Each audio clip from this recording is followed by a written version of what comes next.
Hi friends, welcome to Karthik Telugu news.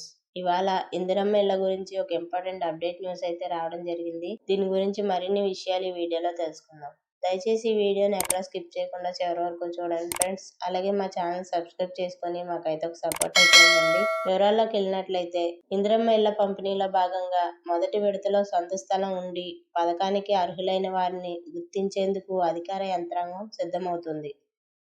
ప్రజాపాలనలో దరఖాస్తు చేసి వారందరి ఇళ్లకు సర్వేయర్లు వెళ్లి ఇందిరమ్మ ఇళ్ల యాప్లో నమోదు చేశారు. ఈ యాప్ ద్వారా ప్రతి దరఖాస్తును అన్ని కోణాల్లో పరిశీలిస్తారు. అలాగే ఈ యాప్ సర్వేలో ఇందిరమ్మ ఇంటికి అర్హులేనని తేలినప్పటికీ సమగ్ర కుటుంబ సర్వేలో ఆదాయ పన్ను చెల్లిస్తున్నట్లు, ఇతర ప్రాంతాల్లో ఇల్లు, కారు ఉన్నట్లు వెల్లడైతే సదరు దరఖాస్తును పక్కన పెట్టేస్తారు.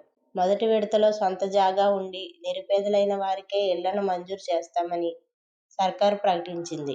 ఇక ఈ విషయంలో ప్రభుత్వం వద్ద ఉన్న ఇతర వివరాలతోనూ పూర్తి స్థాయిలో విచారణ చేపట్టనున్నారు.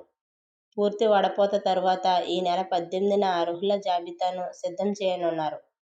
అలాగే ఈ నెల 21 నుంచి ఏర్పాటు చేసే గ్రామ సభల్లో ఈ జాబితాలను ప్రదర్శించి లబ్ధిదారులను ఎంపిక చేస్తారు. 26వ తేదీలోపు ఈ ప్రక్రియ పూర్తి కానుంది.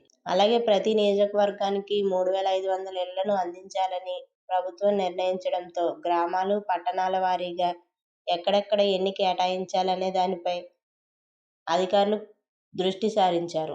మొత్తం 3500 ఇళ్లలో గ్రామాలు, పట్టణాల వారీగా మంజూరు చేసిన వాటి వివరాలను జిల్లా ఇన్ఛార్జి మంత్రికి సమర్పిస్తే ఆయన ఆమోదం తెలుపుతారు. దీని అనంతరం ఎన్ని మంజూరయ్యాయో మళ్లీ గ్రామ సభల్లో ప్రదర్శిస్తారు. ఎంపికలో అతిపేదలు, ఒంటరి మహిళలు, వితంతువులు, దివ్యాంగులకు ప్రాధాన్యం ఇస్తారు. గ్రామాల్లో లబ్ధిదారుల ఎంపిక విషయంలో ఇందిరమ్మ కమిటీలు ప్రధాన పాత్ర పోషించనున్నాయి.